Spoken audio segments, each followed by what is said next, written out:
Welcome to the Using Search to Find the Files app on an iPhone course. In this video, you'll learn how to find files on your iPhone using the Files app.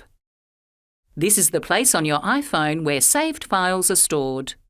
You don't have to be connected to the internet to use the Files app, which means you can access saved documents whenever you need them. We'll use a handy shortcut to find the Files app. Swipe down from the middle of the home screen.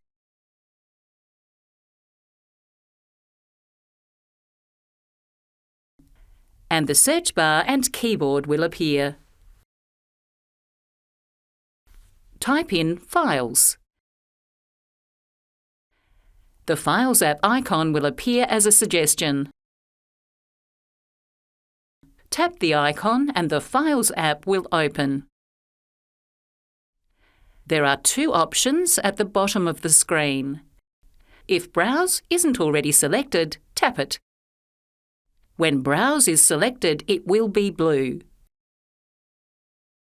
All the documents that have been saved to the Files app on your iPhone will appear here, in the On My iPhone screen. If you can't see On My iPhone at the top of the page, select the arrow in the top left to see the Browse options. Tap On My iPhone to see all the files that have been saved to the Files app on your iPhone.